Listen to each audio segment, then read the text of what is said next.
Okay. So, here we are again. What are we now? March?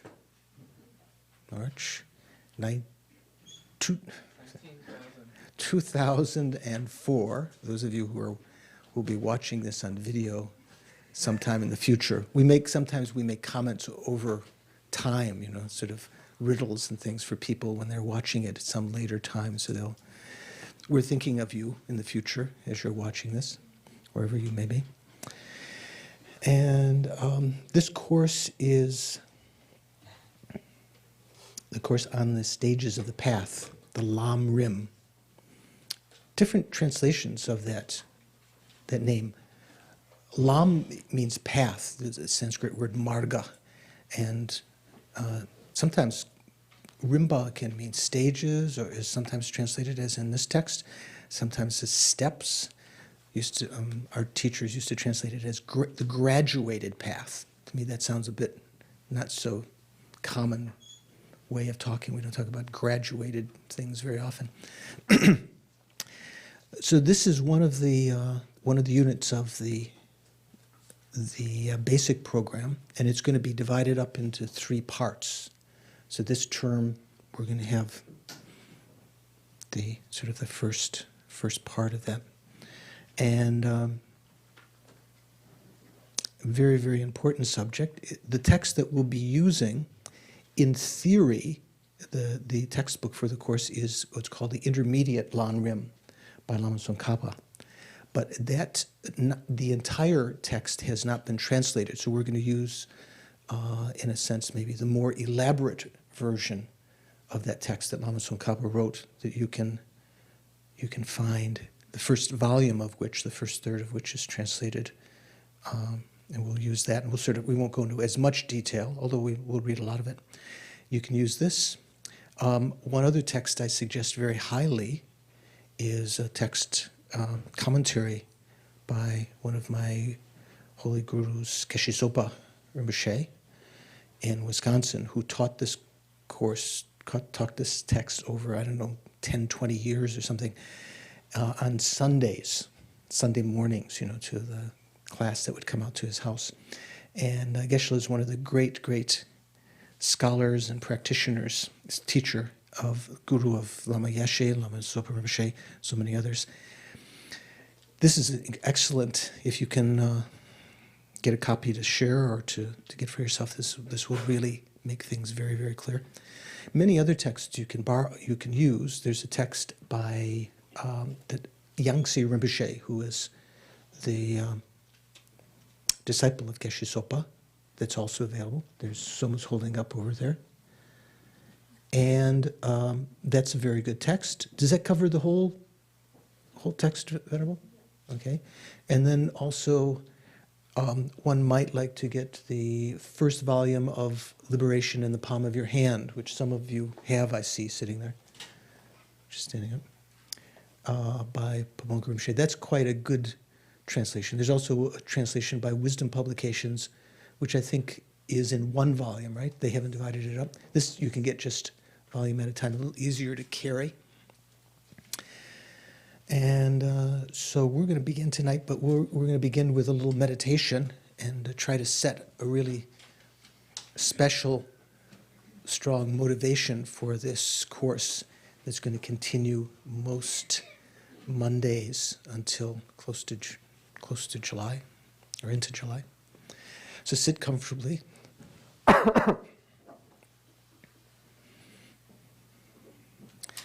If you can sit, those of you who have not done a lot of meditation before, if you can sit with your spine erect, that will give a little nice augmentation to your clarity of mind. And as we have been doing for some time, we can begin by just watching the breathing, as Lord Buddha himself took the aspect of placing his mindfulness on the breathing. And many of the sutras begins that Buddha sat down and placed his attention on the breathing in front. So let go of other thoughts. Just be aware of your breathing. Don't control it. Breathe through your nostrils.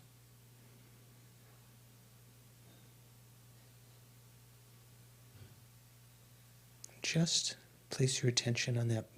Be aware when you're breathing in, when it's changing directions, when you're breathing out, and so forth.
Even if you're partially watching the breathing, part of your mind may be attending to other thoughts, distractions, so forth. Try to extricate yourself from those other thoughts and just be the breathing, just watch the breathing.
Various thoughts that come in your mind, very subtle, they don't have to be paid attention to, nor do the distractions, the slightly more gross, more obvious, or physical sensations, the contour of your body and so forth, tension, your face, your neck. You don't have to pay attention to them.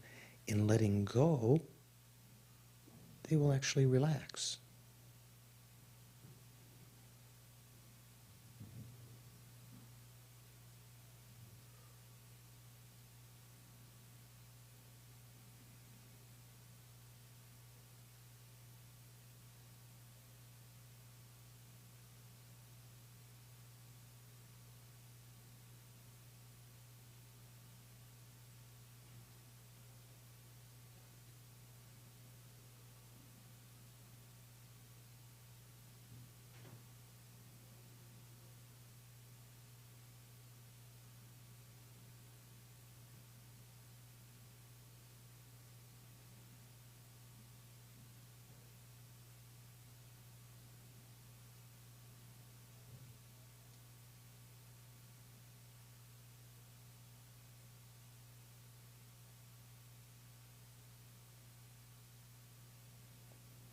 Even let go of your sense of ego, which your mind is partially paying attention to.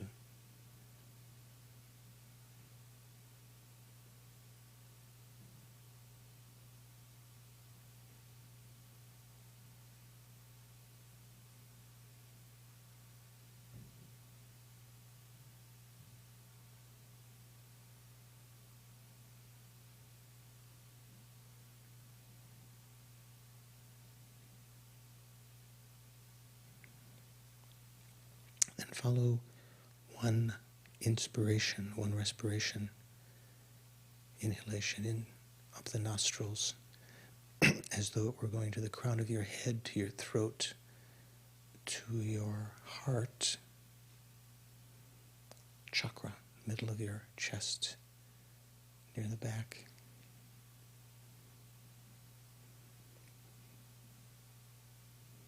And there, let go of the breathing, your attention to the breathing. Just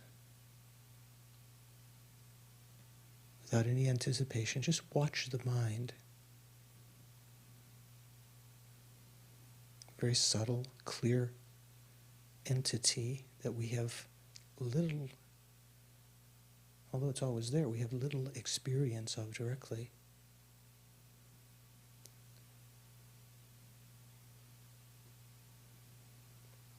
The way we can notice it at first is recognizing the thought patterns that arise within it.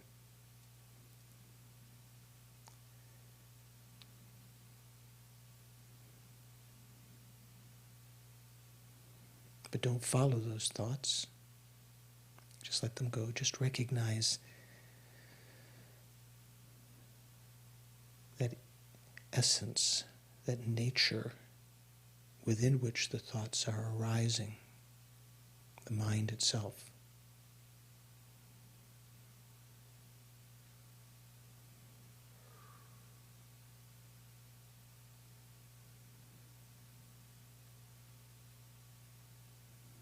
Like a clear sky.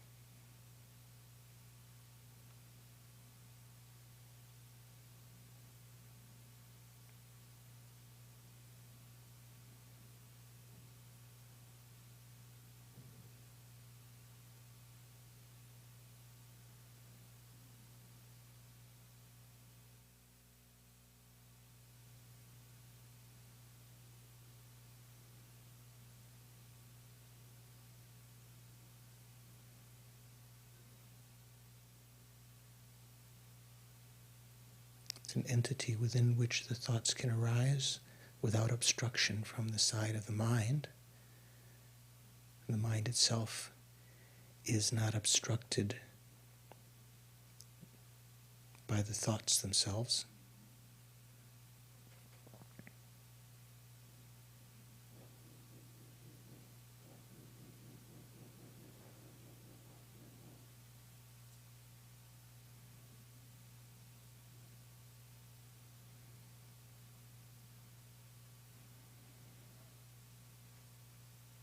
Within that, let go of your ordinary thoughts of this life.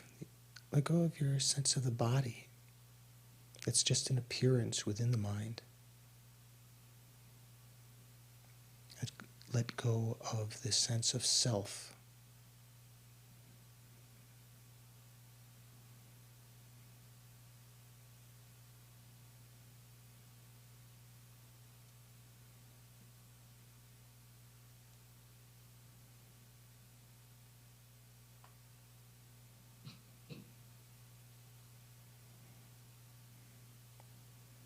If you get caught up in one of the sense faculties, eyes, the ears, the nose, whatever, body, bring your attention back to the heart, just to your mental consciousness.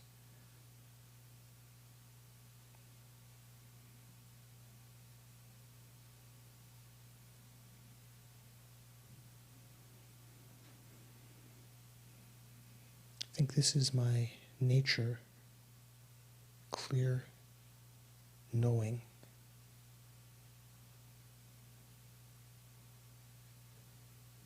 Temporarily obscured by the various thoughts that arise, judgments,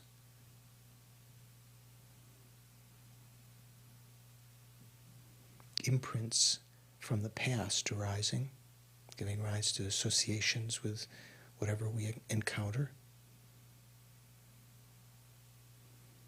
due to which we engage in activities because we get attracted to some things. We find some things unattractive, repulsive, whatever. We want to eliminate them. They can generate perhaps some kind of antipathy or anger in us. sense of ego arises, and as a result of that, we also have a sense of possession, a sense of pride, jealousy, all of the other disturbing factors. The very arisal of which, within our mind, uncontrolled, leave imprints to experience discomfort in the future within this cycle, this circle called cyclic existence. Although we want to be happy,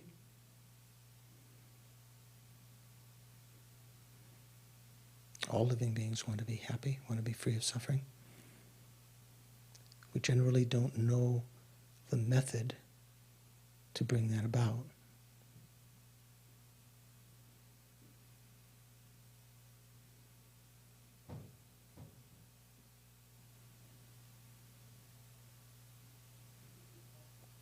The actual method is, from a Buddhist perspective, spiritual teachings that help us to control our mind, develop good heart, wisdom,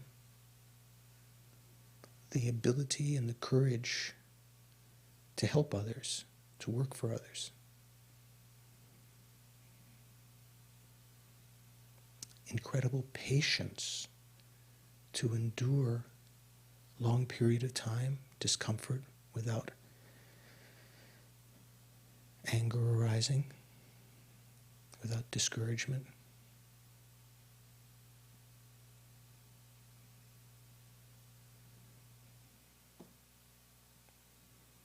All living beings have an incredible similarity with us, equality with us. They all have the same nature of mind. We've all experienced every possible joy, every possible suffering within cyclic existence. But it's never been, the joys have never been enough. Sufferings keep coming. At a certain point, if we have the fortune to do so, say the karmic imprint from the past, also the good, auspicious situation to encounter the teachings and community and friends that are actually practicing, our mind can start to turn to take the essence of this lifetime, which is very, very fragile, fleeting, decaying every instant, but of incredible value.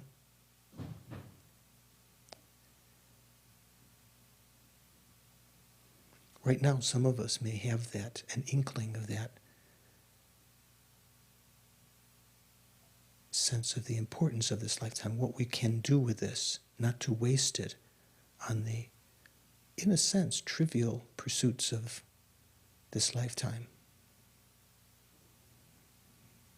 The worldly pursuits, fame and fortune, pleasure.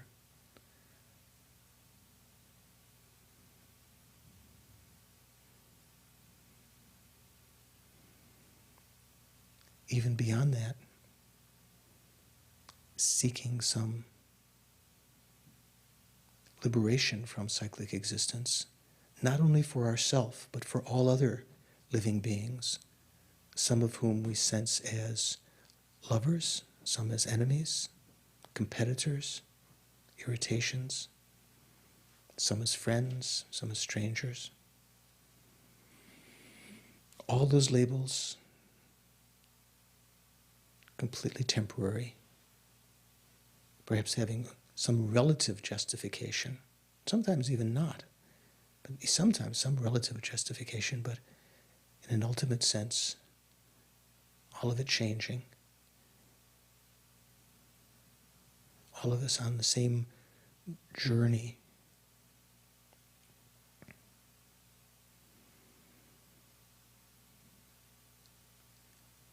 the path that leads to fulfillment, to opening of our heart, developing of our wisdom.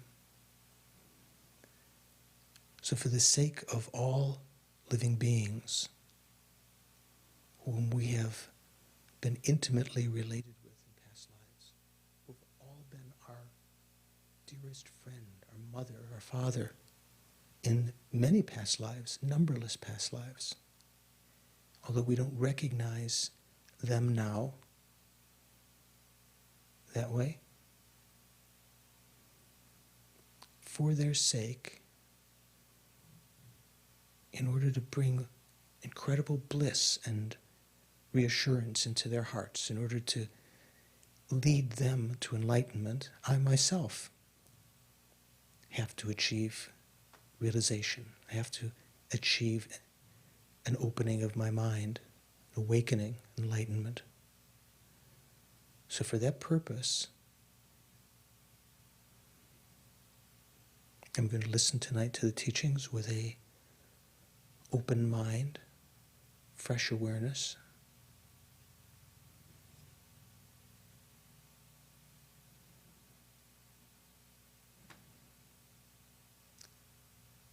In order to get closer to that state, to develop good qualities, to eliminate my faults, to achieve ultimately enlightenment, so that I myself can lead all sentient beings, all living beings, into that same state.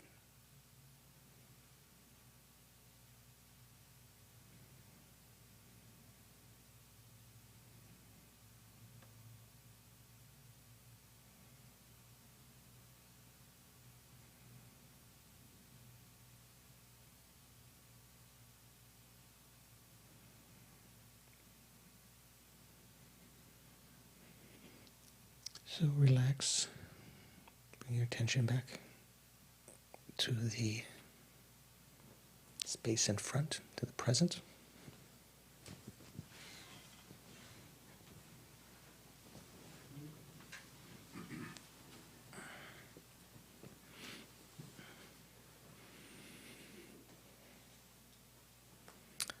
So some of you came in while when we already finished our a little bit of introduction. So this is a course on one of the quintessential presentations of the Buddhist teachings, laid out in a very usable way, sort of ready to use, the stages of the path.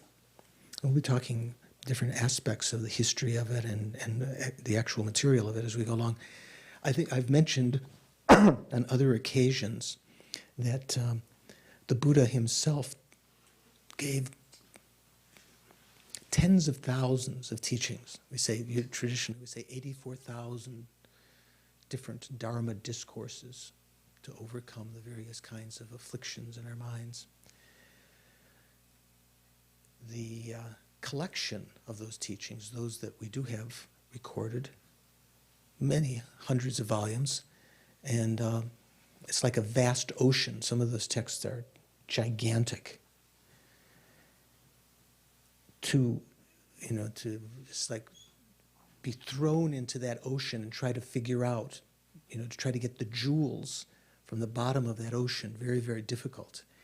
So great practitioners who had perhaps more leisure than we, who had the energy and maybe imprints from past lives, they themselves studied those texts, even from the time of the Buddha, and wrote commentaries that we call shastras.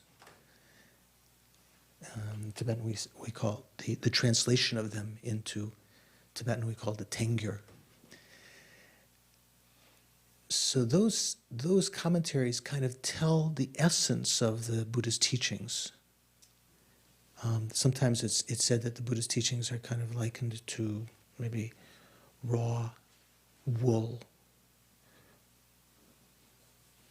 material. And the shastras, the commentaries, are like that wool woven into cloth, made into thread. Would you say thread or yarn?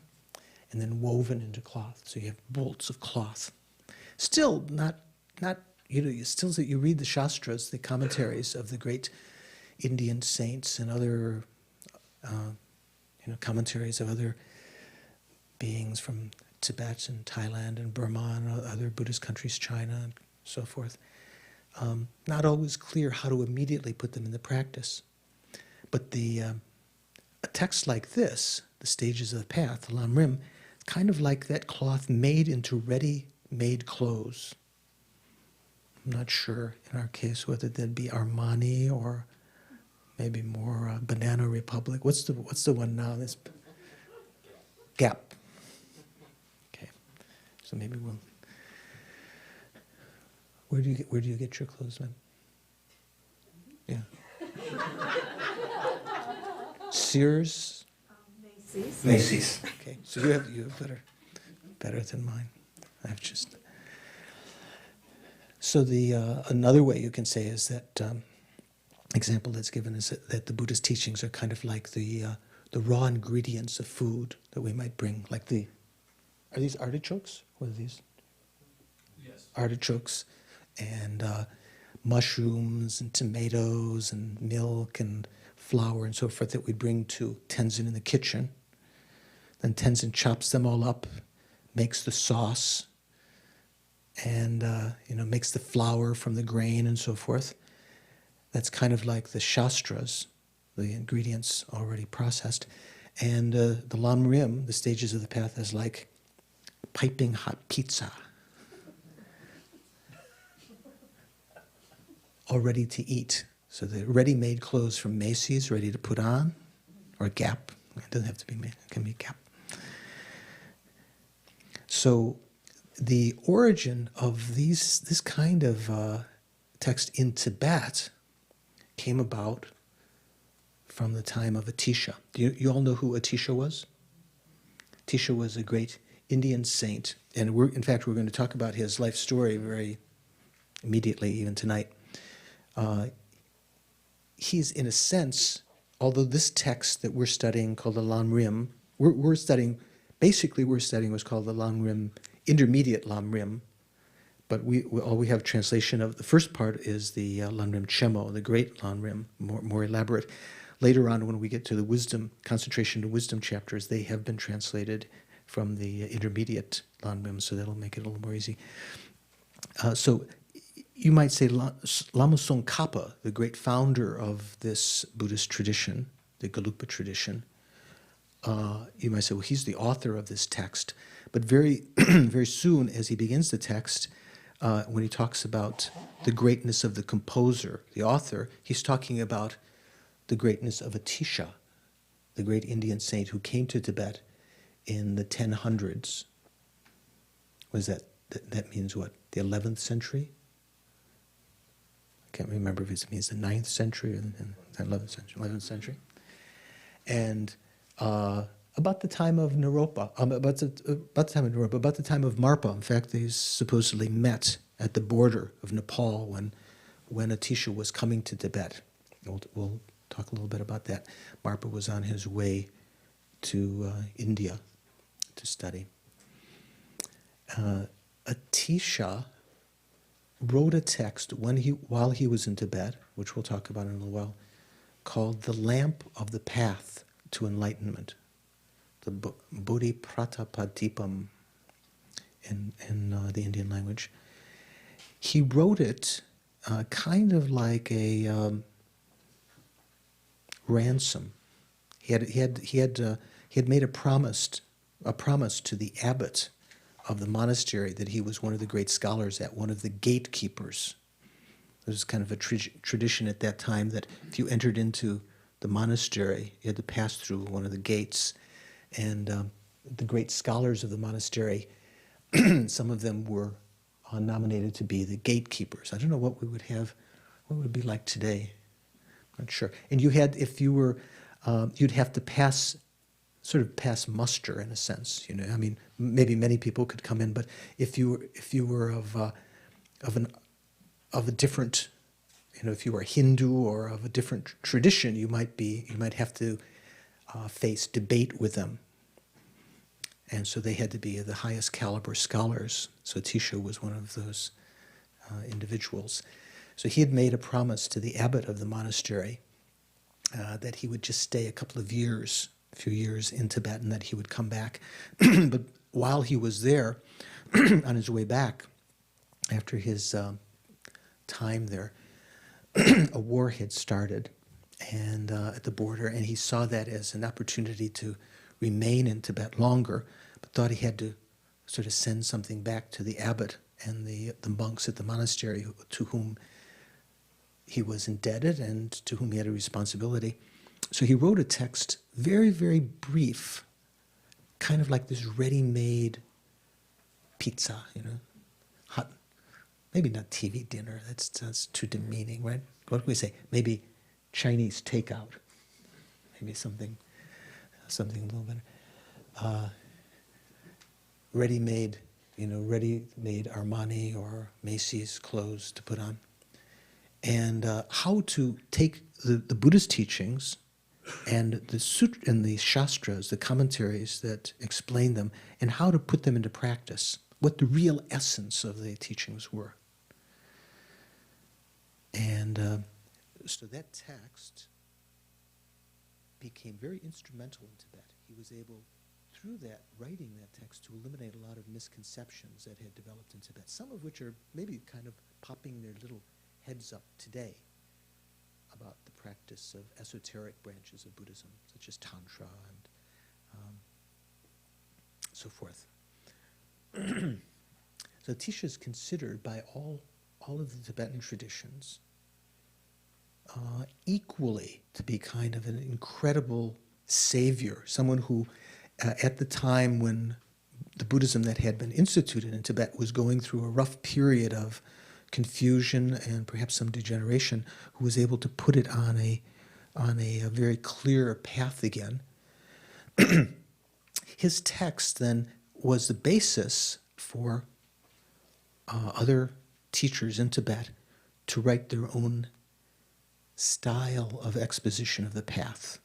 You've heard of Gampopa? Gampopa wrote a text that's sometimes translated as the jewel ornament of liberation in the Kagyu tradition. There are other kinds of texts like that in some of the other traditions. Lama Tsongkhapa, who founded the so-called Gelugpa tradition, or originally it was called the Gandemba, like Ganden Monastery, Tushita. And then later the name was kind of morphed into Gelug, the virtuous tradition, sometimes called the yellow hat tradition, although you can see Lama Tsongkhapa wearing a yellow golden hat. Although many lamas, who haven't heard of Western books, if you talk about are you a member of the yellow hat tradition, they don't know what you're talking about. That's not an expression at all in Tibetan Buddhism.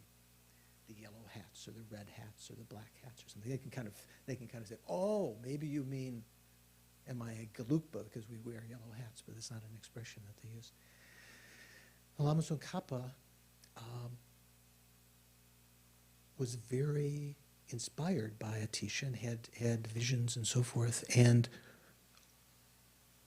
on the basis of another text, another text that was written before him called the Ten Rim, Tempa means doctrine, so the stages of the doctrine, trying to elaborate on Atisha's text. Lama Tsongkhapa wrote three different Lam Rim texts. The elaborate one that we have in front of us here, the intermediate or middling length one, where he didn't put as many scriptural quotations in, and in a very brief one that's kind of his own songs of experience and so forth. He also wrote another Lam Rim, in a sense, called the Three Principles of the Path. Sometimes it's translated as three principal aspects of the path, but I think it's three principles of the path, which was inspired by Manjushri, the Buddha of wisdom, and a slightly different approach to the Lam Rim text that he wrote. So in studying this text, we're going to do it kind of in a traditional way. There are certain outlines that Lama Tsongkhapa himself followed that are in the text itself that divide up.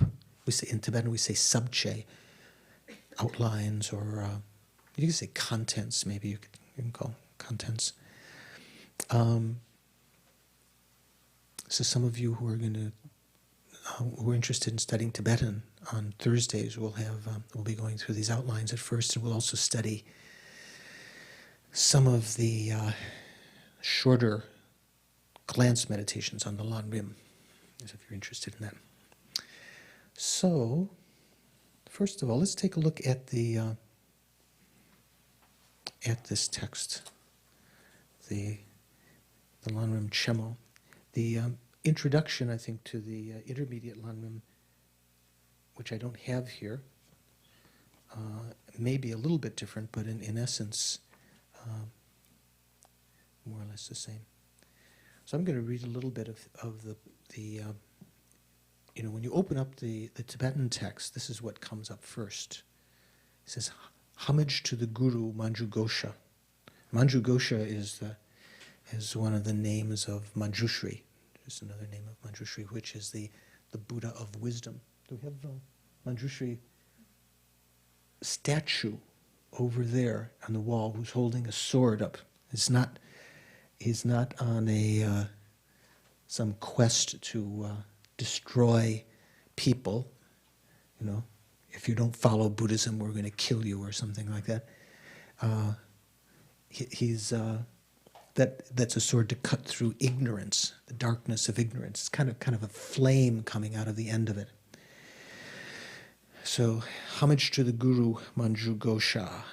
I bow to the chief of the Shakyas. That means Shakyamuni Buddha, whose body was formed by 10 million perfect virtues, whose speech fulfills the hopes of limitless beings, whose mind sees precisely all objects of knowledge. So this first verse is a praise to Shakyamuni Buddha, who is the founder of Buddhism that as we know it in the world today. Although there were many numberless Buddhas who've come in other world systems, even in this world, Shakyamuni was the fourth Buddha who was said to have come. But we didn't have the opportunity to meet the other ones, or if we did, we probably forgot about it if we're still here now. When His Holiness talks about the Buddha, Shakyamuni Buddha, sometimes in Dharamsala when he's teaching, he'll pause and he'll begin to cry, and he'll take his glasses off and he'll take his handkerchief and blow his nose and he'll sit for a while. And all of the great lamas who are sitting there will be, at his, who consider His Holiness, a great leader and a manifestation of Buddha. What can you do? You're the manifestation of thinking of the incredible kindness of Buddha, what the Buddha did for us, and what our teachers have gone through in their own, privations, their own renunciation, and their own quest to benefit others. Sometimes can be very, very moving.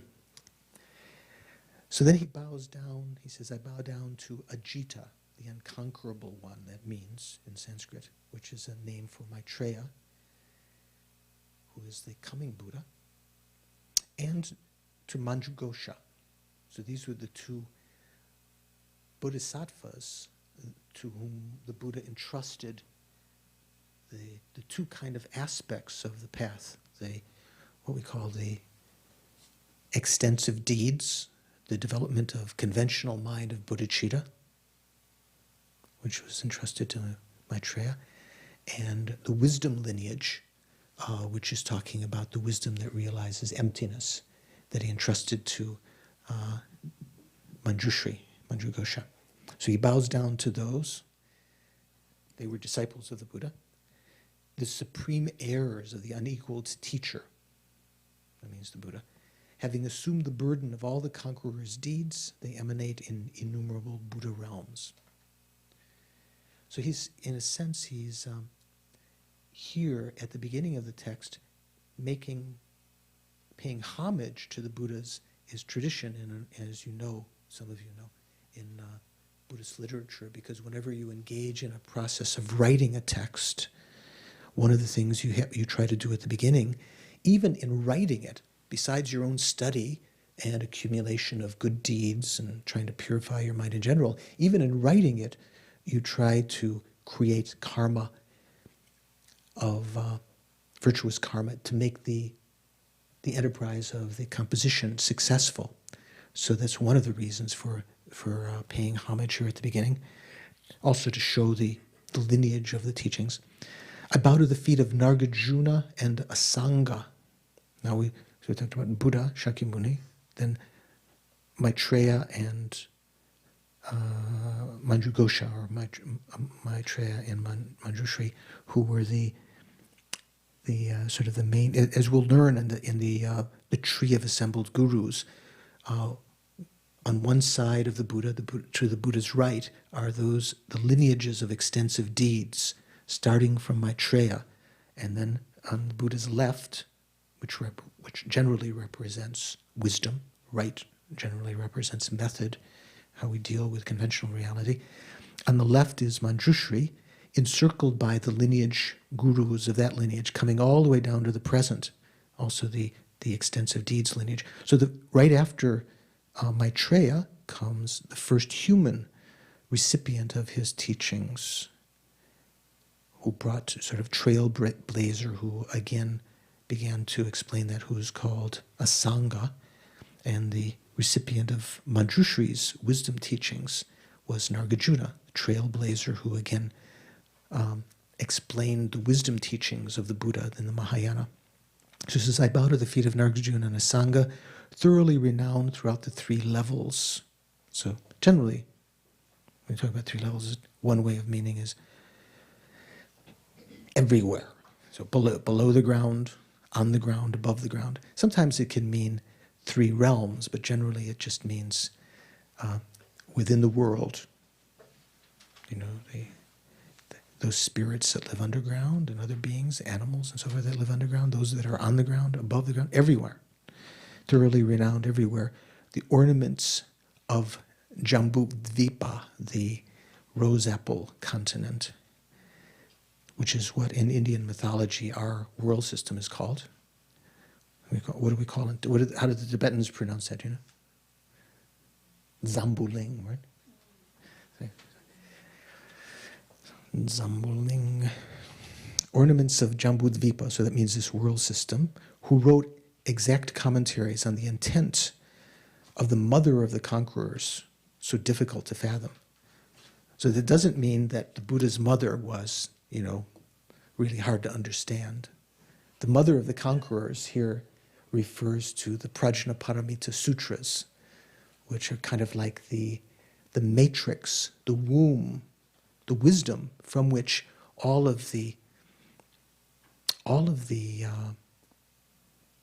various kinds of practitioners of the Buddhist path emerge from that same womb, from that wisdom, deep understanding, not just of impermanence, but a kind of a sense of going beyond our ego, seeing reality in a much different way than we are usually prone to view it. So the mother of the conquerors means the Prajnaparamita, the perfection of wisdom, which is so difficult to fathom. So then he bows to, so from those two lineages, we went from the Buddha, let's say, as we later when we see the tree of assembled gurus, the Buddha in front, and then on his right, Maitreya, and on his left, am I doing it right? I get it right, keep my right and left. On his left, so as you're looking, it'll be on your right, as Manjushri and the wisdom lineage, the extensive deeds lineage on the right. Then starting from on the extensive deeds, Asanga and many other of his, and Vasubandhu, his brother, and other gurus in India, all the way down to Atisha, who was the Lama who came to Tibet. Also the wisdom lineage, coming down to Atisha. Both of those lineages again merged with Atisha, and he that's one of the very special reasons why his teachings were so profound, besides his own very incredible experience of developing the practice, the understanding and practice of bodhicitta. So I bow to Dipamkara. That's one of the names of Atisha. Dipamkara was the name of one of the previous Buddhas too, wasn't it? You know? Dipamkara, Marmate the Tibetan say. I bow to Dipamkara, bearer of the treasury of instructions that comprise the key points, unmistaken and complete, of the paths of the profound view, means the wisdom lineage, and vast deeds, or you can say extensive deeds. So that's talking about the extensive deeds of the Bodhisattvas, in addition to the deed of the perfection of wisdom, all of the other of the 6 perfections, with which we deal with conventional reality. So I bow to Dipamkara, bearer of the treasury of instructions that comprise the key points, unmistaken and complete, of the paths of profound view and vast deeds, transmitted well from those 2 great trailblazers, meaning Asanga and Nagarjuna. And I bow with respect to the teachers who, with deeds of skill and means, moved by loving concern, illuminate for the fortunate the gateway leading to liberation, the eye for viewing all the limitless scriptures. So the teachers are, in a sense, like who teach us the path, are like an eye, like opening our wisdom eye to be able to understand, to see correctly the scriptures that the Buddha wrote, how to practice. Then Lama Tsongkhapa says, nowadays those making effort at yoga have studied just a bit. There are a lot of people like that, he said. Here it says, have studied few of the classic texts. I think in Geshe Zopa's commentary, he's slightly different translation of some of the verses. Nowadays, many who apply great effort to the yoga of meditation have little learning. And those with learning, those that, on the other hand, that are not, they're people who are going out and practicing, but they haven't studied very much. On the other hand, there are those who studied a lot, but lack expertise in the essential points of practice. They become college professors or academics or whatever, and they don't know really how to practice, how to put it into practice. So most view the scriptures with an eye of partiality, not just a partiality in terms of, my tradition and your tradition, but also even in the sense here in the commentaries talking about sense that, you should just do concentration meditation, or you should just, study, or you just do analytical meditation. This is the partiality that Lama Tsongkhapa was referring to here. Most view the scriptures with an eye of partiality and lack the capacity to analyze the meaning of the teachings with reason, seeing that they lack the path that pleases the masters, the supreme complete instruction, the most essential points of the teachings. I feel totally enthusiastic.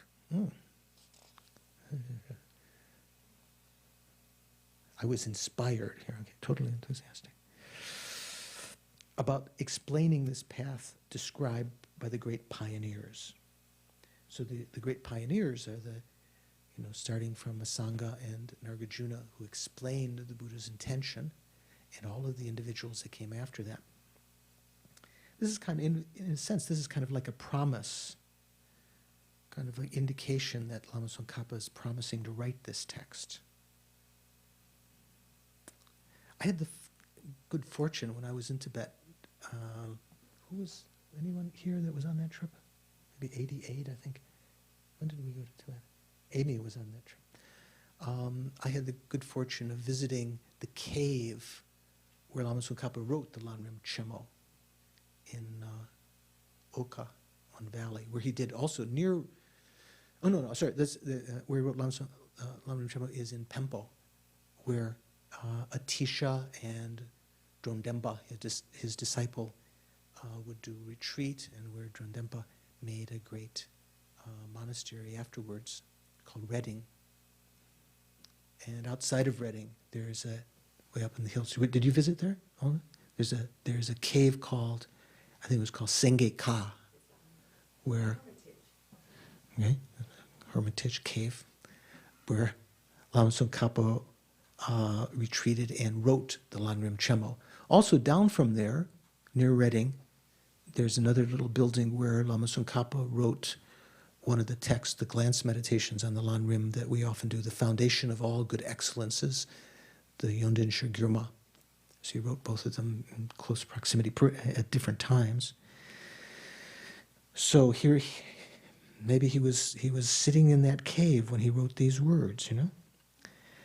Then there's a verse that after having promised to write it or show his enthusiasm to write this, he's kind of instilling the same enthusiasm to the listener. Here it says, exhortation to the disciple to listen. To those whose minds are not clouded by the darkness of partiality, those whose minds have the power to distinguish right from wrong, those who wish to make their excellent life with its leisure meaningful. That refers to those like ourselves that have a life now of incredible value, leisure, and endowment. If we'd like to make it meaningful, not just, at the end of our life to be able to say, well, at least I watched all the episodes of The Sopranos, or I did it my way, or whatever, I don't know I had so many husbands or so many wives, or I made so many millions of dollars, or what do we usually do with our lives? Maybe there's some things we raised family, we did good, we were honest. Many things that are, in a sense, maybe making use of this life, but maybe not in the most meaningful way. So those fortunate ones should listen with single-pointed attention. So in the commentary, in the commentaries to this, the Lamas mentioned that this is kind of indicating how to listen also, that we should, as we listen to the teachings, in fact, one of the sections will be how to listen and how to teach, how to explain the teachings. We should be like a proper vessel. You've heard perhaps, and many times in the teachings, at the beginning of the teachings, we should be free of the three faults of a faulty vessel. We shouldn't be, say for instance, if someone comes to your house and you just pull this cup out that's got all this, I don't know, gunk inside, so it hasn't been cleaned. Maybe there's some dirt and it's going to defile whatever you put into it. We shouldn't be a vessel like that with partiality. That's one of the things that's talked about here, or with a wrong motivations. There's many different levels of this kind of wrong motivation. Thinking particularly, maybe I'm going to listen to the teachings in order to overcome my illness this lifetime, or we might think that that's quite better than a lot of motivations. I'm going to study the teachings in order to overcome my cancer or my AIDS or whatever, or my whatever kind of problem we might have. But try to overcome those lesser motivations, and certainly negative ones, and not to be like a cup that's, say, even if it's a clean cup, if it's held upside down, none of the teachings can get into it. None of the nectar that you're pouring into it can get into it. So you have to pay attention. In other words, you can't be distracted. Most of the time when we sit in the teachings, we might just as our mind usually is, we might pay attention a little bit for some period of time, and then sort of go off on some tangent, and then we don't listen, we're not really listening for the next 10 minutes. Actually, one of the disciplines that the practitioners would engage in is actually to try to sit and listen continually to the teachings and think about the meaning at the same time, but not to go off on tangents so that you're not actually listening to the progression of the teaching. And then also not to be like a broken cup, or cup with a hole in the bottom, so that whatever goes in, what do we say? Whatever goes in goes out the other side, or don't we say something? In one ear and out the other, right? I've been out of the States so long that I've forgotten all these things I knew as a kid. In one ear and out the other. Do you say that in Scotland? Okay. Good. So, Lama Tsongkhapa in this longer Lam Rim says, here the teaching that I will explain is how fortunate beings are led to Buddhahood by the way of the stages of the path to enlightenment that contain the key points of all the conqueror's scriptures, the conqueror being not, what was it? Was it the great? Was it some? Was it? Who was the? Not Genghis Khan. Who was the? Who was something the Great? Who was it? Alexander the Great. It's not talking about conquerors like that. We refer to the Buddha as the conqueror, the Jina. Okay, not Gena or Jina, Jina. And that our pathways forged by the two great trailblazers, Nagarjuna and Asanga, are the system for supreme beings progressing to the state of omniscience and fully comprise all the stages practiced by the three types of persons. So here he's making allusion to the main kind of way that Atisha wrote the Lam Rim.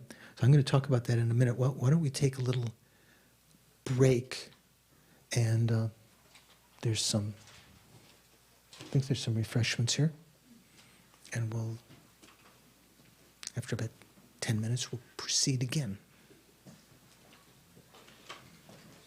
Let's continue. I was mentioning before the break about the sort of format that Atisha used in his text, The Lamp of the Path to Enlightenment. This is great, sort of the model for all of the other Tibetan lamas that came after him. So his way of explaining how to practice the path was to divide up the stages of practice into the to three stages, the stages of an initial person.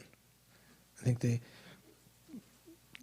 Sanskrit word Purusha or Kebu, maybe not Purusha, Kebu means sort of being. So the being of initial motivation, the being of intermediate motivation, and the being of highest motivation.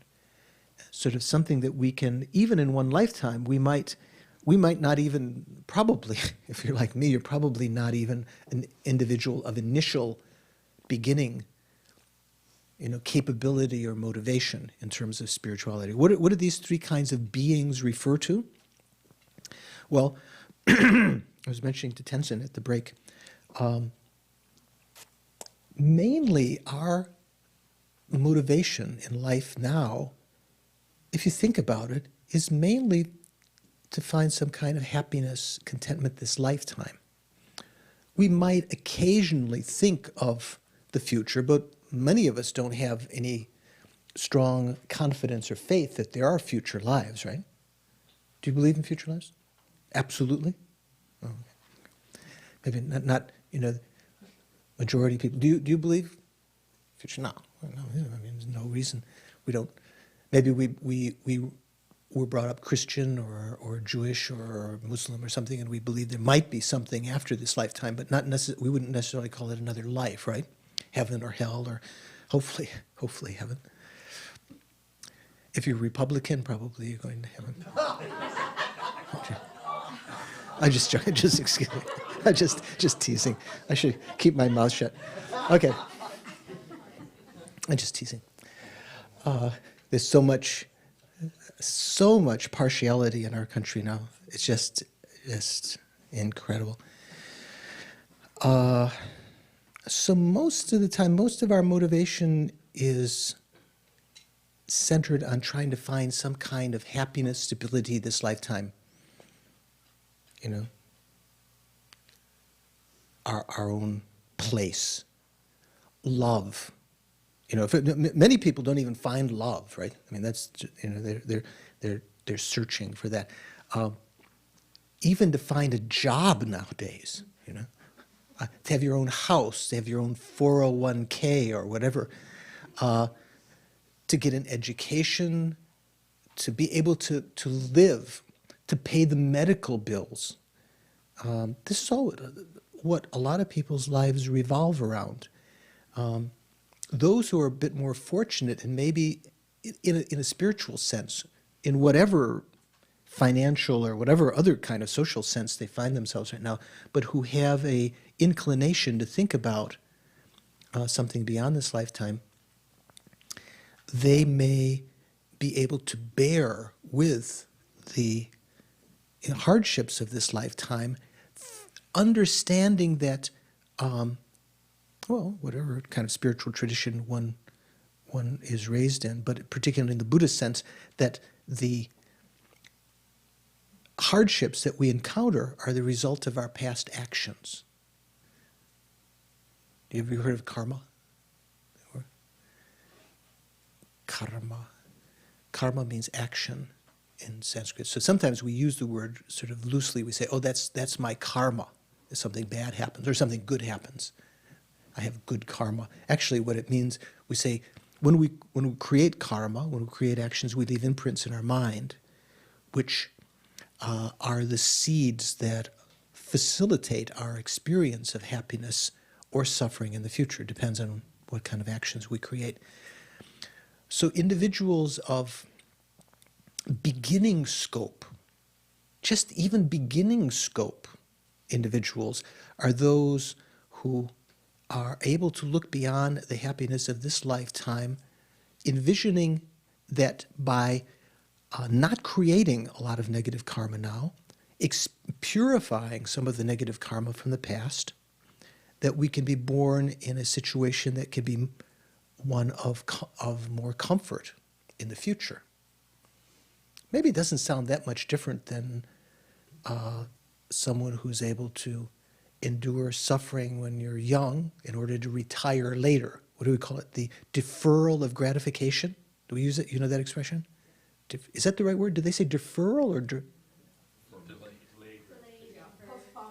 postponed, delayed, deferring gratification till later? But if you just defer to later this lifetime, the actions that you create don't actually constitute the practices of the individual of beginning scope. In a sense, you have to be able to find a certain kind of spiritual reason for practicing, for at least for the happiness of future lifetimes. That's not saying that that's a great goal. Let's say from a Christian, Judaic-Christian point of view, it might be to act in a noble way, in a what's the correct term? Holy way, this lifetime, in order to be with God in heaven. That would be, we would say that would be, from a Buddhist perspective, a person who can practice spirituality on that level would be a practitioner of beginning scope. And so that's something probably most of us aren't even practicing at yet. Individual of intermediate scope is something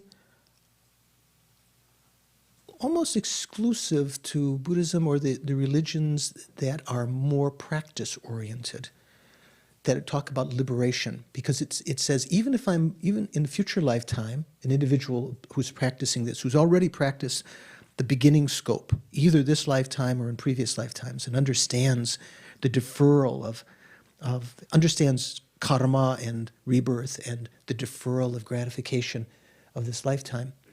The individual of intermediate scope is one who says, well, even if I'm born as Donald Trump. No, I'm joking. As as some very wealthy or incredible situation in the future, or as a God. I don't mean God as in God the Father, but as a desire realm God, or some enlightened kind of angelic being. From the point of view of cyclic existence, we're not out of cyclic existence. That life also will end. We'll have to again fall into the lower realms as a human, or as an animal, or as a hell being. And even the experience of being a human again, even the experience, thinking, oh, if I could always be a human, that'd be great. I could just keep it going, just do make a little extra karma every life and keep, kind of like how we try to arrange our finances, some of us, or something, So even that, as you think about it, even to be born as a human or a god is of a very unsatisfactory nature. It's what the Buddha called dukkha. Not to put too fine a line on it, it's suffering. Sometimes people want to translate it as unsatisfactory.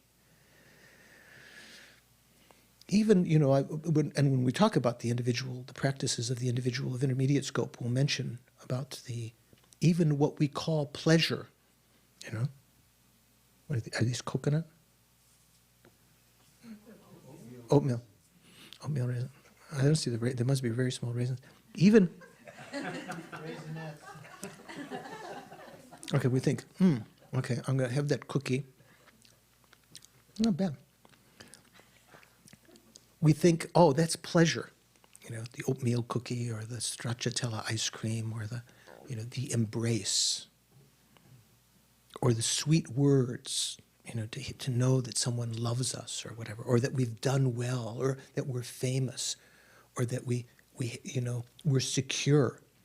All of those kinds of experiences, if you really investigate them in your own experience, not just dogma, not just what the Buddha said, but actually check, it's no more than the diminishing of one suffering, replacing it with another.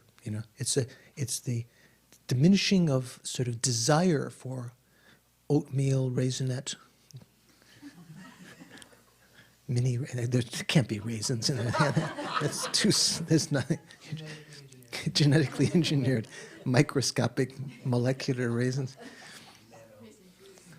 Maybe raisin juice. Even like when we take the aspirin. We've talked about this on many other occasions, but in the context of the individual of intermediate scope, even if you take an aspirin when you have a headache or a toothache, and when you take that, you say, I feel so good. Just what you're labeling as pleasure is the diminishing of suffering. And the only way that we can, with ordinary means in the world, in cyclic existence, the only way that we can diminish suffering in general, other than by spiritual means and meditation and so forth, is by encountering things which are by their very nature contaminated. That are, the more of these little oatmeal cookies I eat, I'm not going to get more and more happy, right? I'm going to get, at a certain point, I don't want any more. Stop. So most of our experiences are like that. It's like the itch.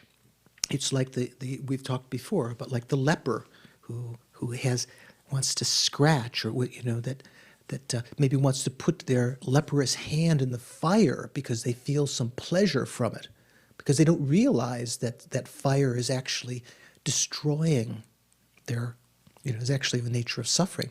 Because superficially it brings some relief. Later, when they know that, when they start to take the remedy to get rid of the leprosy, they'd never want to put their hand in the fire again. So that's kind of the individual of intermediate scope. That is the main practice of the individual of the lesser vehicle, what the Buddha called the Hinayana, which today is exemplified by the Theravada. Main practice, how to escape from cyclic existence. So the individual motivated to escape from cyclic existence, not just to find happiness in future lifetimes, but to escape completely, to attain nirvana, that person engages in practices of the three higher trainings, higher practice of ethical behavior, morality, then higher practice of concentration, higher practice of wisdom. The being of great scope or great capability is an individual that thinks, even if I escaped from cyclic existence and attained nirvana, it would be very selfish of me to do so by myself alone, ignoring all other living beings who are exactly the same as myself, who have been my mom, my dad, my dearest friend numberless time. Even the person who you find is your biggest button pusher. Do you have any button pushers, Frank? At work? Yeah. I won't ask Oma, I know Oma has. Vimal, do you have any people who push your buttons? No, I'm saying Vimal.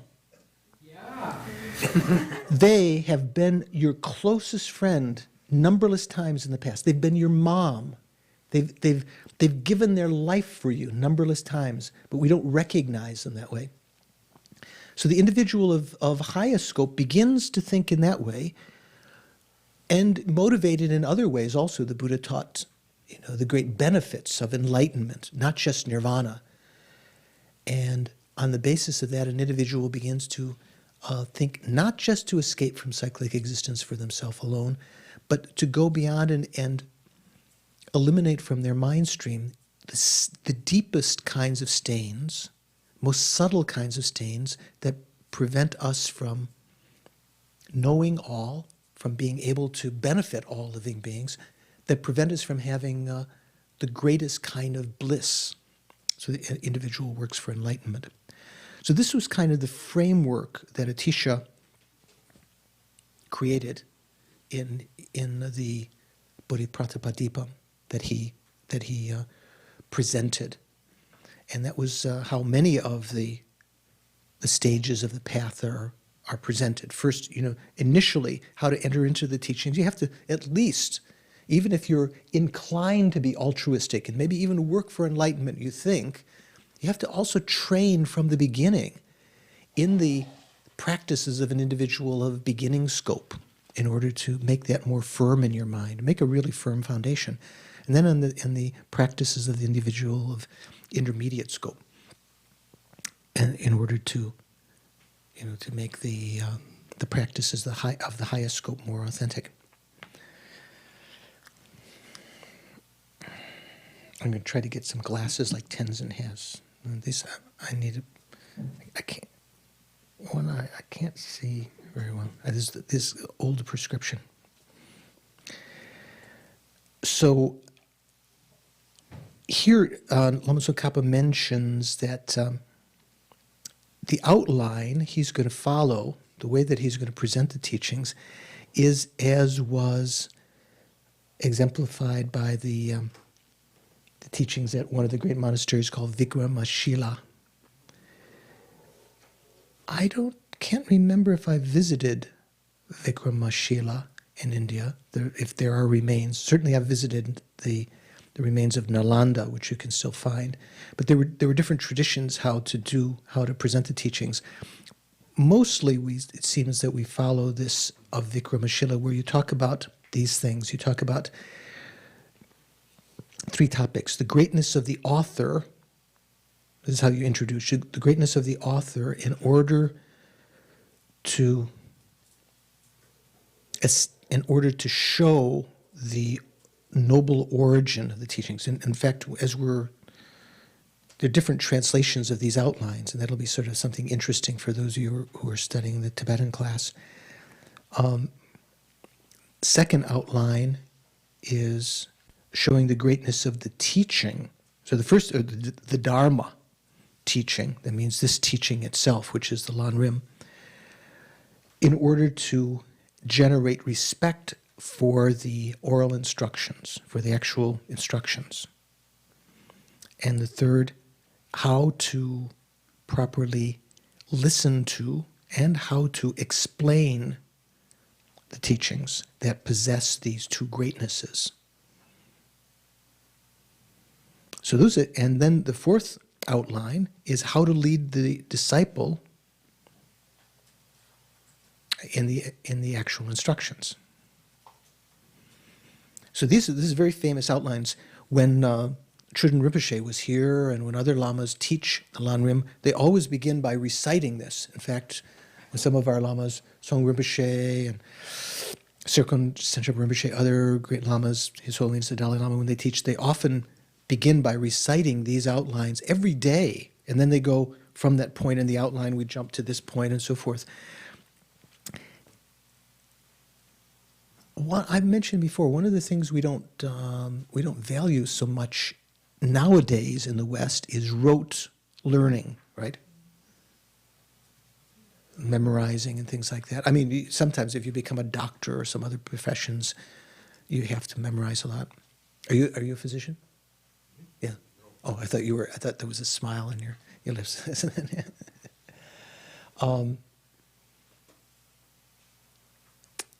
Earlier, I think there was a lot of, even in the turn of the century and maybe in the last century and earlier, there was more of an appreciation for the value of memorizing things. Nowadays, there is a certain period of time when people recognize that simply memorizing things is no good. You have to utilize your mind. Of course, in Buddhism we recognize that.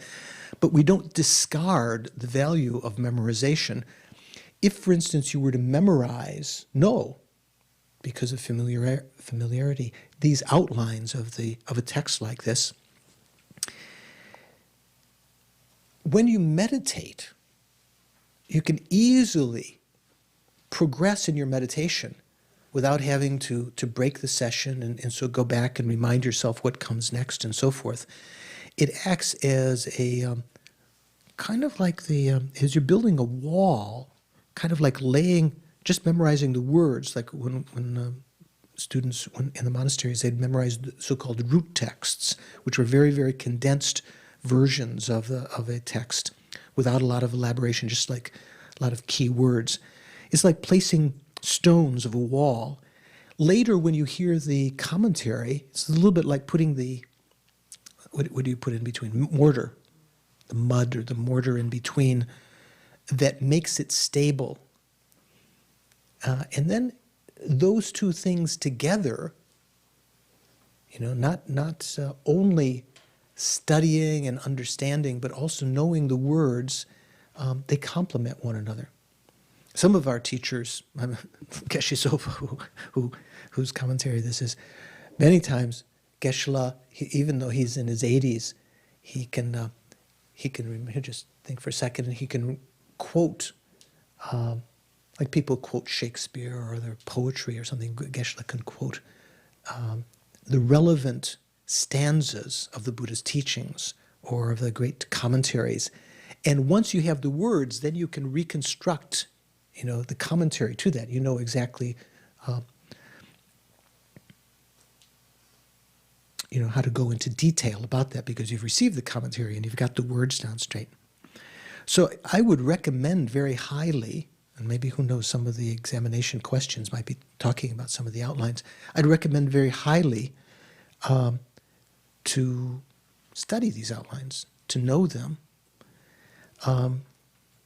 Certainly the major ones, the important ones. So like these very first outlines, this is the same outline that we find in all of the Lam Rim teachings in the Gelugpa tradition. I think they say there's 7 great Lam Rim texts. Did we talk about that? We talked about this before, no? It doesn't mean, I'm not talking about the Kargyu and other traditions, but of the Gelugpa tradition. The Lam Rim Chenmo, the intermediate Lam Rim, the small Lam Rim, what they call De Lam, the blissful path, Nyur Lam, the quick path. I think you can find commentaries of those, by one of them, De Lam, maybe by His Holiness. Then I'm not sure if it's the Sacred Words of Manjushri, I think is one. Then there's one, the title of which I can't recall, that is not often taught. Geshe Topten taught in Italy, I remember some years ago. You can find that, I think there's a list in maybe Pabonga Rinpoche's text. You can find some other places. We'll find again later the 7 great Lam Rims. Do you see, Victoria? So of these 7 texts, usually the outlines are these same outlines. Sometimes there's some briefer outlines, but for the intermediate Lam Rim, more or less the same. For De Lam and others, I think sometimes often the same. Certainly the outlines in Pabonga Rinpoche's text, more or less the same. So the same kind of presentation. If you see, just shout out. So here the first outline is talking about Atisha, because it says showing, here the way they translate, showing the greatness of the teacher's author. I prefer put the genitive in a different place. Where do we go here? Showing the greatness, oh, they put it the same way here too. The author of the teaching, in order to establish that it is of noble origin. They were using the same here. I thought they had a different outline here. Venerable George? Yes. When you say memorise the outlines, do you mean just memorise the title, the order that it goes in? So you would memorise the first one as So you have to memorize the words too, not just the order. So basically the whole book? Well, like say for instance, if you were to be meditating on Lam Rim, you wouldn't necessarily be meditating on the life of Atisha, but if you were to be giving teachings, you'd want to be able to recall what the relevant points were. Otherwise, there's some important points that you would skip over. We'll talk more as we go along. But these are very famous outlines. Here in Tibetan it says Chu Kung Sungpar Tempe Chir Sepa Po Chewa Temba. That's the first outline.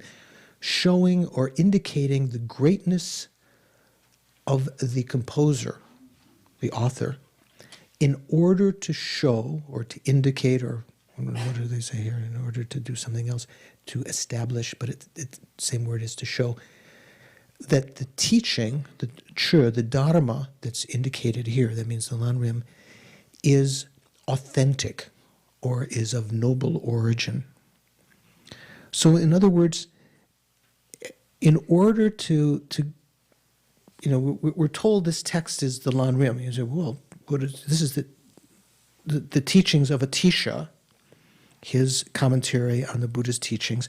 How do we know this is like of something authentic? It's not just made up. So in order to show that, we talk about the greatness of the teacher, of the author himself.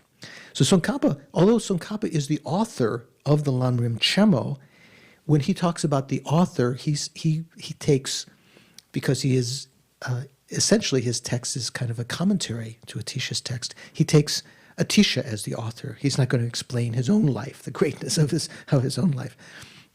By the way, if you can find Atisha's commentary to his own text.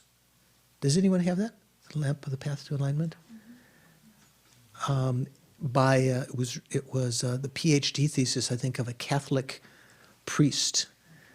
I can't remember his name. Does anyone know? Huh? And very excellent job. So that's also another good resource. So here in this first outline, showing the greatness of the author of the teaching, in order to show that the teaching, the dharma that he's taught is of noble origin, that has a couple of outlines. How he took rebirth in a excellent lineage, sort of like, when those of you who did the course on the 12 deeds, you remember, Theo, we talked about the Buddha. When the Buddhas appear in the world, they always take rebirth in the most exalted, highest lineage at the time, when they appear as universal teachers. It doesn't mean every Buddha who appears in the world appears as a universal teacher, but someone who refounds the Dharma, like Shakyamuni or Maitreya in the future, they'll appear in what at that time is the highest lineage, because in renouncing their life, say for instance they're just born as a, a truck driver or my dad or something. For them to renounce life won't make as much impact on people's minds. If George Bush gave up his life, and that would make more of an influence, impact on people's lives. If a king or someone of the highest, all of the pleasures of life gave that up, that'll have a greater impact on people. So here, one of the first things is how he took rebirth in an excellent lineage, how upon that basis, or in one of the translations they say that life, here the word basis refers to body and mind, like we say the basis in the desire realm, so forth. It means the life, the body. How he acquired knowledge, excellent qualities on that. First, how he took rebirth, how he attained excellent qualities, and then having attained them, how he went about pursuing activities for the doctrine, for the teachings. So that's sometimes translated in a more not as literal way here. It says, having gained those good qualities, what Atisha did to further the teachings. That's not exactly what the outline says, but what he did for the teachings, for the doctrine. So we're going to talk a little bit about that today.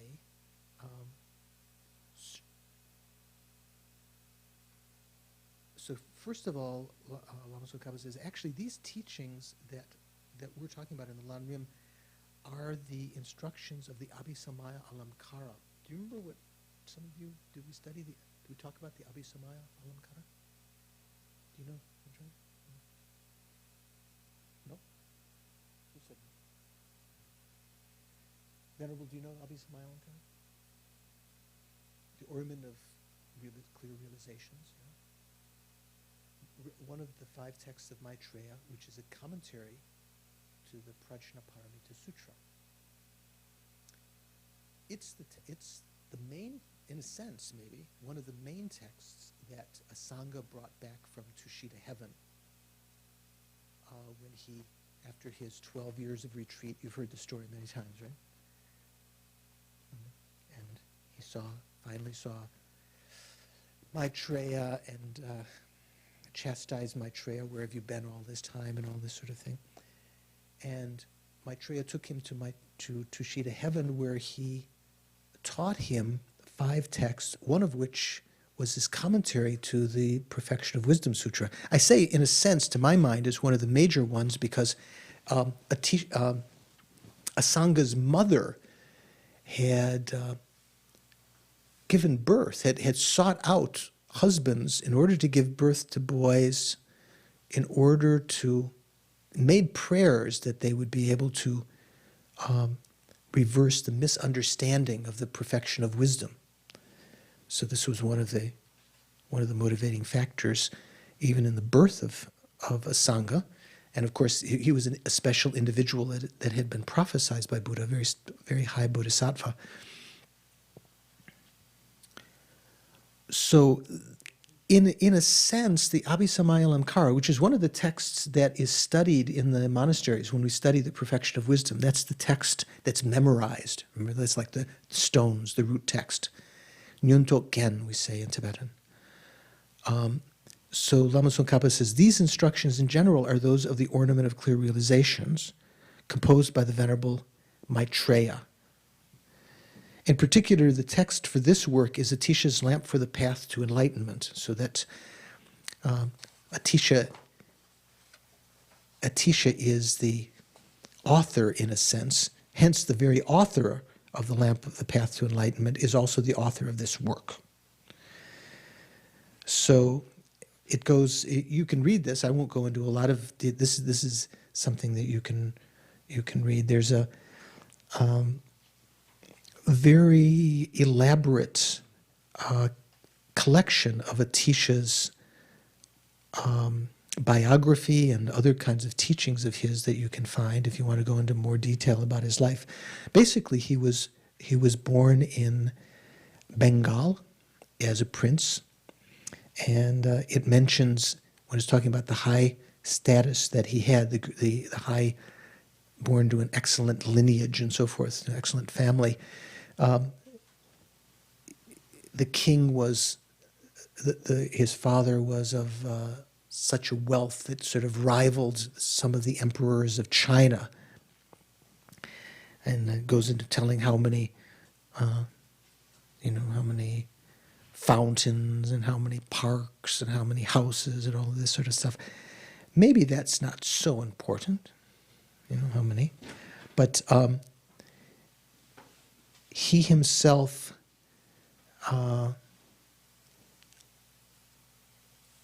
this indicates that he had an incredible store of virtue, but that many people, just being born wealthy doesn't necessarily mean that you have spiritual qualities in addition to that. So it goes on to say, on the basis of that human life that had born in an excellent lineage, how he attained good qualities. So here the outline has two sections. So it says how, knowing many texts, he gained the good qualities of scriptural knowledge. So this is talking about how his study, and how engaging in proper practice he gained the good qualities of experiential knowledge. So basically, again, this is something you can read, and we'll review a little bit next time. Basically, Atisha was like, in a sense, someone who had taken rebirth for some hundreds of lifetimes in the past, always as a great practitioner, scholar. And even from youth was able to, like the Buddha, show remarkable precociousness in the knowledge, ordinary worldly knowledge, crafts and grammar and language and philosophy and things like that. Here it says, there's a text by Nakso, famous translator, 80 verses of praise. It says, at the age of 21, he had mastered the 64 arts. It's not talking about the 64 arts of love. Okay? He mastered the 64 arts, all forms of crafts, the Sanskrit language, and all philosophy.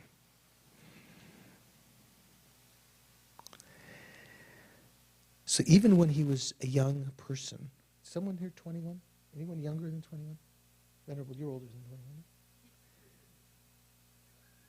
How old are you? No, Eric.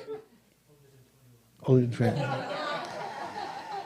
So it says that he'd become a full-fledged scholar after training in the topics of knowledge common to the Buddhists and non-Buddhists, the four knowledges of grammar, logic, crafts, and medicine. So they're called sometimes we talk about the five knowledges. The fifth one is the inner knowledge of the Dharma. So here he's at the age of 21, already he was kind of proficient, maybe like a college graduate, you might say.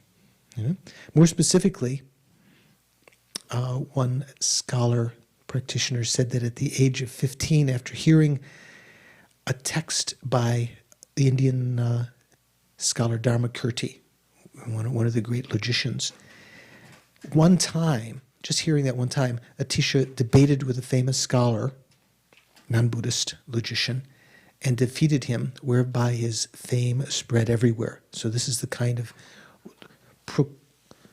precocious kind of activity that many of the great saints have, the Buddha himself had. So at this early age, of course, India at that time was very much, Buddhism was still very widespread, and Atisha had the inclination to seek out a guru. He sought out a guru, and one of his first gurus was here Rahula Gupta in Black Mountain Temple. And he received initiation from him. And I won't go through all of the details. You can read all of because even in the intermediate Lam Rim, it doesn't go into as much detail, I believe, in the life of Atisha. Basically, what Atisha did in these years is that he studied the Hinayana teachings that existed at the time and became a great scholar and adept in them, completely understanding all of the Abhidharma and other Hinayana teachings. He also received teachings in the Mahayana at first, and particularly sought out a tantric guru at a very young age, as was the tradition then, and had all sorts of tantric experiences, mystic experiences.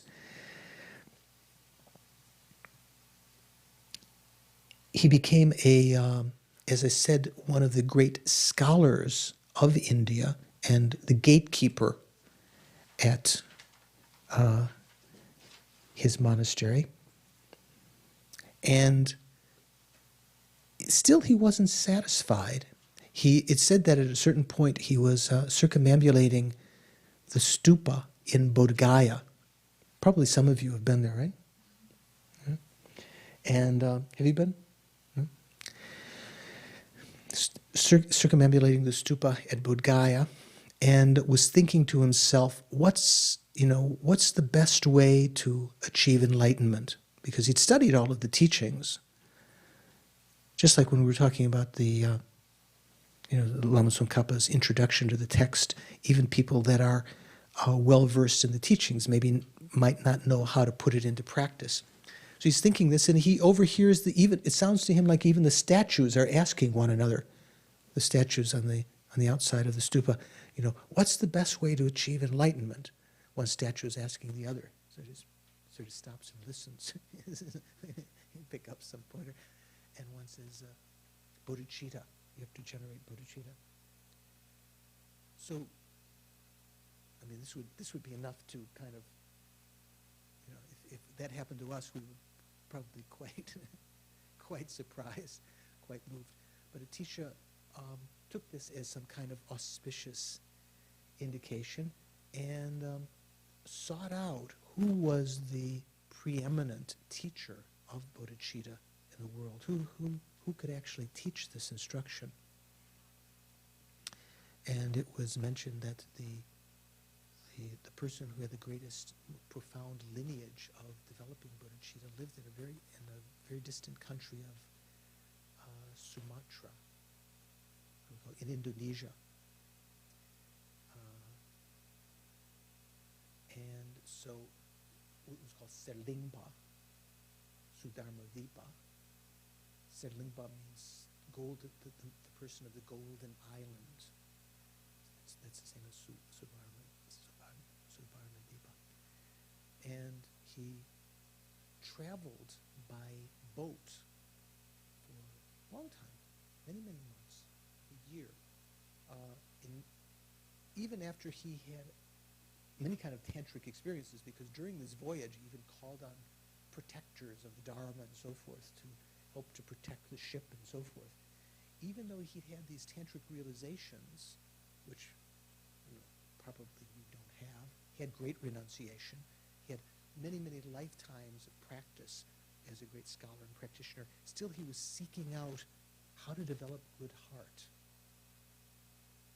how to open one's heart, how to become, well, maybe in Western terminology, how to become Christ, like Christ. Maybe it would be considered, you mentioned this before, maybe it would be considered heretical in Christian terminology to say to become Christ, because Christ is supposed to be the Son of God, supposed to be God. So it would be considered heretical to become Christ, right? Are you folks Christian? Would that be accurate to say? So there's a famous text by Thomas, I think Thomas à Kempis, no, is Thomas à Kempis? Imitation of, pardon? No, Thomas à Kempis, I think, called Imitation of Christ. That maybe in certain Christian traditions maybe criticize the premise of that, maybe to imitate Christ, maybe, but not to be Christ. But so Atisha was sort of motivated because of his practice over many, many lifetimes to seek out this heart teaching, how to become motivated to work for others, how to be able to take others' concern more important than one's own. This is sort of like the essence of this motivation of bodhicitta. So he, in traveling to Indonesia, and if anyone been to Borobudur? You've heard of Borobudur? It's in very close to the region where he studied with Serlingpa. Although he was considered already a great scholar in India, and when he came, even the disciples of his guru-to-be welcomed him as a great teacher, but he studied with Serlingpa there for many years, received all of the teachings on bodhicitta, and it was said that when eventually he came to Tibet, the impact that he had in Tibet, even extending even till today, through Lama Tsongkhapa, through the Khargyu lineage, through the Soquel lineage, through the Nyingma lineage, all of the work that he did still has fruits today that are so powerful and virtuous because of his motivation. Not just because he was scholarly or he had sort of tantric powers or, he could, make the rain stop or, He had very, very pure moral behavior and incredible understanding and practice of bodhicitta, and that's that motivation why he came to Tibet is said to have great impact on all of the events that took place after that. So sometimes we think, we kind of judge activities. We're just looking at the political realm today. You judge activities by the immediate fruits. Or you judge your activities in life by the immediate fruits. But in general, maybe we can kind of see, even in one lifetime, if we do kind actions, if we have a good heart, even if the individuals that we are recipients of our kindness or our attempt to be kind don't recognize that, there are great results of that later. It may not ripen this lifetime. It might ripen this lifetime, but it definitely leaves the karmic situation to be able to benefit them in the future. And presenting the teachings, the very pure teachings, with that kind of motivation is said to be one of the reasons why the Buddhism of Tibet, from the time of Atisha, had such a powerful impact, and such a virtuous impact. So the biography goes on to tell about how he studied and how he practiced, and here it says how engaging in proper practice he gained the good qualities of experiential knowledge. So in general, the three precious scriptural collections include all the scriptural teachers of the conqueror. What are those? What are the three? The Tripitaka. Did I say that right? That's pretty good. Tripitaka, yeah. What are those? The three baskets.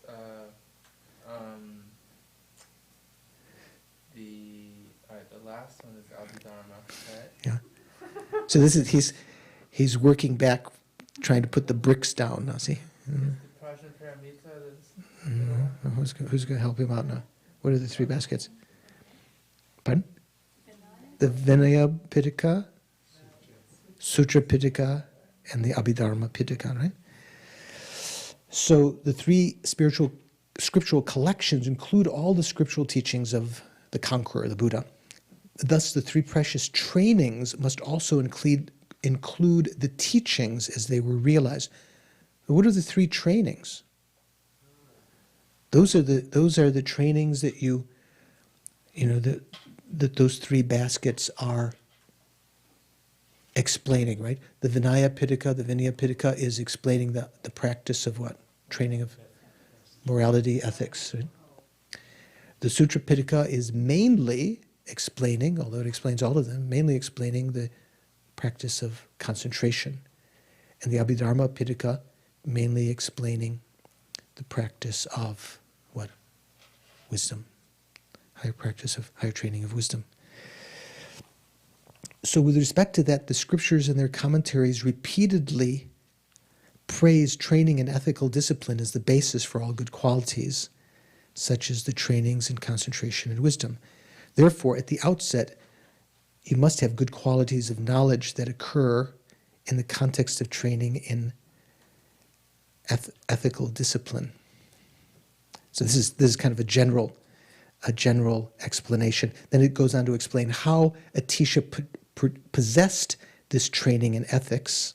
So he had the vows of individual liberation.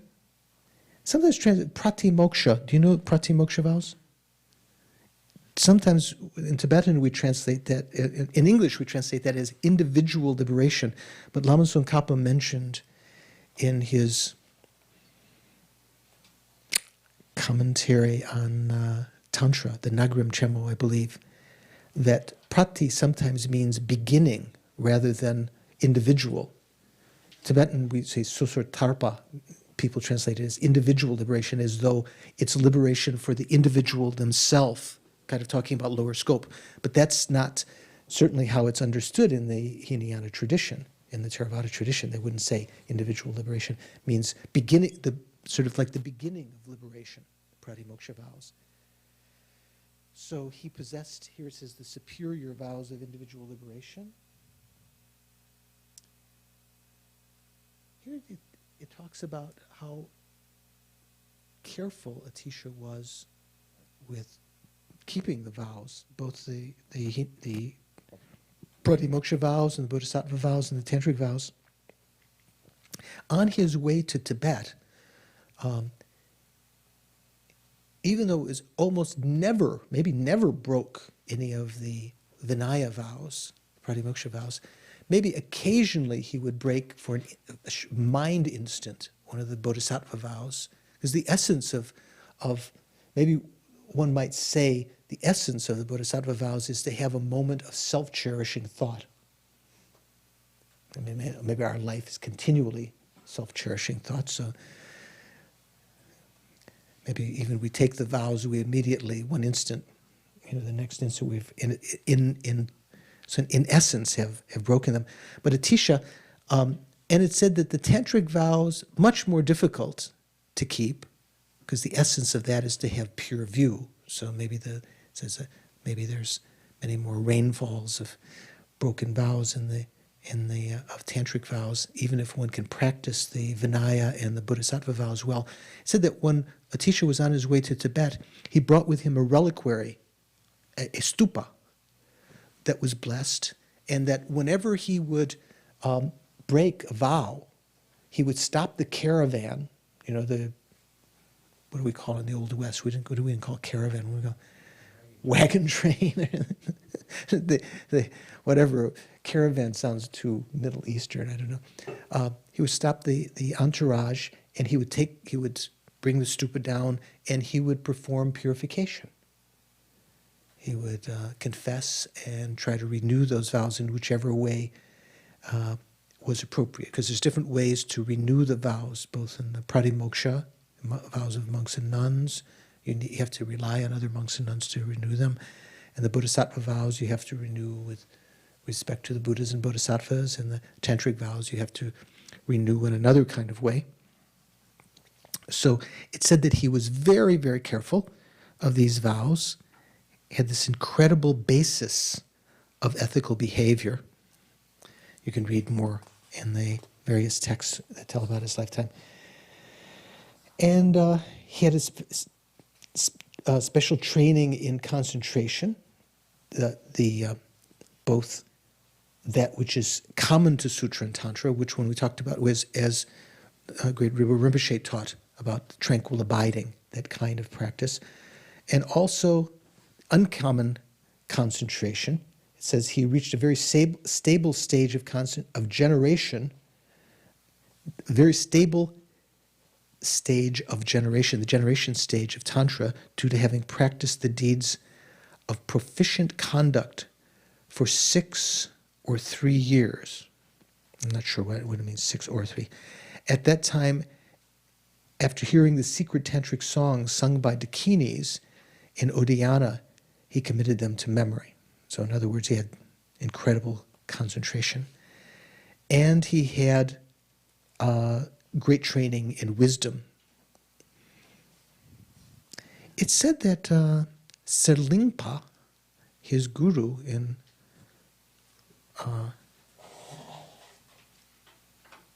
Indonesia, who taught him the Bodhicitta lineage, actually was a practitioner of the Chittamatra lineage, right? Didn't have the Madhyamaka view. But Atisha, whenever he referred to him, he always considered him to be his highest guru. He always had greatest respect for Serlingpa, kind of like his root guru in a sense. So this is one of the things we'll mention when we talk about guru devotion, that not to try to see the guru, even if to the outward extent you might think that they are exhibiting some faults, to recognize them as actual emanations of Buddha. So then it goes on to say, having attained those good qualities of practice, what he did to further the teachings. So what he did in India, we mentioned about it having, here, just to mention here, in the Palace of the Great Enlightenment at the glorious Bodh Gaya, so that means that there was a temple there in Bodh Gaya, he upheld the Buddha's teachings 3 times. He protected them by using the teachings to vanquish the poor instruction of non-Buddhist philosophers. So he was very famous for guarding the teachings that way because of his knowledge. In regard to the higher and lower of our own Buddhist schools, he furthered the teachings through clearing away the corruptions of ignorance, wrong ideas, and doubts. So that's something that our teachers today, when His Holiness comes to the West and teaches various subjects, to clear away not only ignorance, but wrong ideas, doubts about them, that all comes about because of having that knowledge and that kind of practice. So it is that all of the schools, without partisanship, consider him a crown jewel. Then what he did in Tibet, the story of how Atisha came to Tibet? I don't know.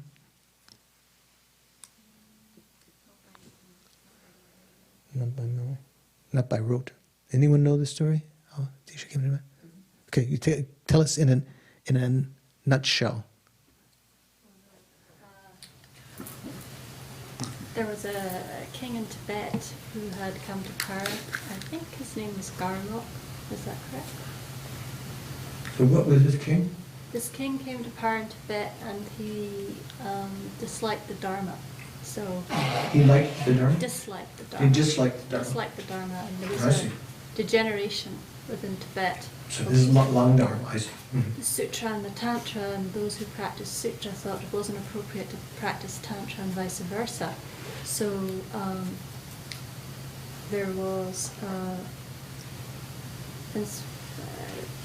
a thought of getting the teachings purified again, correcting the lineages. So they sent for Lama Atisha. They? I think this was the king of Tibet, or one of those in power in Tibet. And so he tried to entice, he actually sent his son, I think, or his cousin or nephew, to try to inspire Atisha to come to Tibet to teach the Tibetans the pure Dharma. Something like that, yeah. And so he offered Atisha gold. Uh-huh. Atisha said it wasn't enough gold. It wasn't enough gold. Back and offer his weight in gold or something like that. Oh, no. Okay, it's close. That's good. That's pretty good. Then they imprisoned the king. That was right. The evil king imprisoned the one who was inviting Atisha to Tibet, and then the king had to choose whether to give up his life. So what, Atisha said it wasn't enough gold? Well, he sent him away. No, okay. No. So let's listen to that. So it's close. This is before they went to see Atisha. So this one king whose son was a prince is essentially a bodhisattva and wanted to revive the teachings at that time. He'd been imprisoned by a rival king, and that rival king said that in order to save his life, they would have to give that king in Tibet the amount of gold of that person's weight, of the king's weight, the good king. So his son was searching for this gold and got everything except for the amount of gold of his head that was still left, and he was languishing in prison, and he would have to go out and get that. And the good king said, "No, look I would rather even die. Take this gold and bring it to India and invite Atisha to Tibet." Atisha never said he wanted more gold. That's the part I was just teasing about. So let's continue from there next time. See if you can finish this section on the life of Atisha, and then we'll begin with the greatness of the teaching, which is a very, very interesting section. And let's finish up with let's see, any question before we continue on? If you have questions as you're going along. Tenzin, I know, said he had some questions and he felt lonely when I was doing retreat and having anyone to ask his questions. So write them down, and when we have class, you can try to integrate them in at the appropriate time. Otherwise, you may go your whole lifetime and never ask your questions. So let's try to dedicate. I say try. Maybe dedicate the merits that we created. Hopefully we created some merits tonight out of good motivation. Certainly we've created some merits this lifetime, perhaps, and in past lifetimes. So the end of any activity is very, very important to having motivated at the beginning as purely as possible with a motivation of higher than renunciation, with bodhicitta motivation, doing the activity with concentration as skillfully as possible, at the end to dedicate the merits. And as we all know, dedication is a mental activity, trying to link up, praying, wishing, aspiring that these merits ripen in a way that they will not be wasted. That is, that they won't just ripen in one sort of maturation in the near future, but we dedicate them in the highest way possible, say to enlightenment. Due to these merits, may I quickly achieve enlightenment for the welfare of all sentient beings.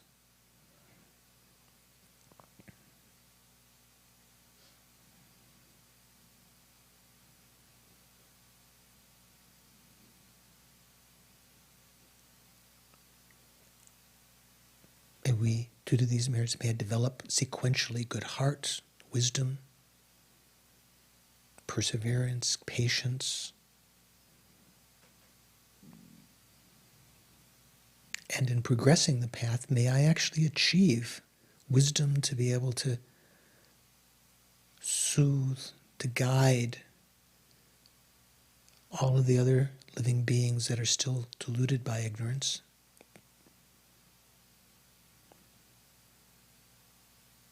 Due to this energy that I've created tonight, due to this virtue. And if you can, try to seal that conventional dedication in the emptiness of the three spheres, the merit being dedicated is empty of true existence. The goal dedicated to is empty of true existence.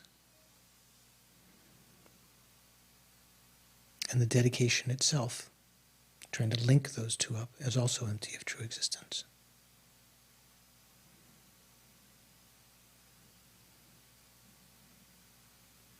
Empty but still function.